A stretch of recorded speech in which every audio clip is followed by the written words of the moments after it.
le rôle d'une vie.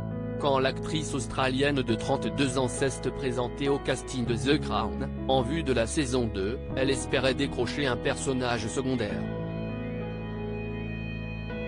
Rien de plus. Elle n'imaginait absolument pas que, quelques années plus tard, le créateur Peter Morgan reviendrait vers elle pour lui demander de jouer Diana. Mais les planètes se sont bel et bien alignées, et sa bonne étoile a fini par briller. Depuis, les compliments se multiplient, sa performance et sa ressemblance avec la princesse de Galles ont subjugué les plus réfractaires, parmi lesquels Andrew Morton, le célèbre biographe. Je tremblais presque en regardant l'épisode 2. C'était comme voir un fantôme, comme être dans la même pièce que Diana il y a des années. Je ne suis pas facilement impressionnable mais là, j'ai été sincèrement choqué, a-t-il confié à Madame Figaro. Et le tournage de la saison 6, qui abordera son tragique accident à Paris, a déjà débuté avec son lot de polémiques. Selon le Sun, l'actrice aurait été filmée morte dans un cercueil ouvert. Toujours d'après cette même source, les téléspectateurs verront un prêtre français administrer les derniers sacrements à Diana après son décès. Le tabloïd rapporte également qu'une scène devrait montrer le prince Charles, campé par Dominique West, découvrant le corps inanimé de Lady Di et fondant en larmes, suivi par les deux sœurs de la défunte princesse se recueillant autour du cercueil ouvert. En attendant de démêler le vrai du faux, rencontre avec un phénomène de taille. 1,90 m sous la toise tout de même. Gala, qu'avez-vous ressenti quand on vous a proposé finalement le rôle de la princesse Diana? Elisabeth Debicki, une énorme pression et une grande responsabilité. Je voulais absolument lui rendre justice.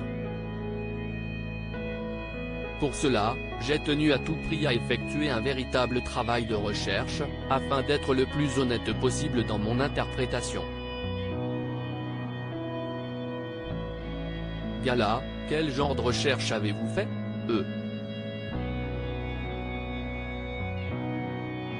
Dans le département des archives pour la série, nous avons une dame incroyable qui se prénomme Annie. Lors d'une réunion sur Zoom, elle m'a dit, « Que voulez-vous exactement ?» Je lui ai répondu, « Je ne sais pas. Donnez-moi tout. » J'ai vite regretté car ce fut un travail colossal d'étudier tous ces documents. J'ai cependant pu prendre le temps de le faire car nous étions en pleine pandémie. Au fur et à mesure de ces recherches, une certaine peur m'a envahi. Pour gérer cette crainte, j'ai décidé de faire le grand saut en plongeant tête baissée dans ce rôle, pour entrer totalement dans la peau du personnage. Gala, de quelle manière? J'ai eu la chance d'avoir un coach linguistique, ce qui a d'ailleurs rendu folle toute ma famille, surtout ma sœur qui n'arrêtait pas d'avoir dans la tête toutes les phrases que je répétais sans cesse pour m'entraîner. J'ai également pu recevoir les services de Polly Bennett, une coach du mouvement. C'est une incroyable chorégraphe qui m'a appris à me déplacer et à bouger comme Diana. C'était la première fois que j'expérimentais les services d'un tel coach. J'ai appris à avoir son inclinaison de la tête, sa façon de marcher. Gala, avez-vous des points communs avec elle, dans la vraie vie? Oui, au niveau de ses doutes et de ses insécurités.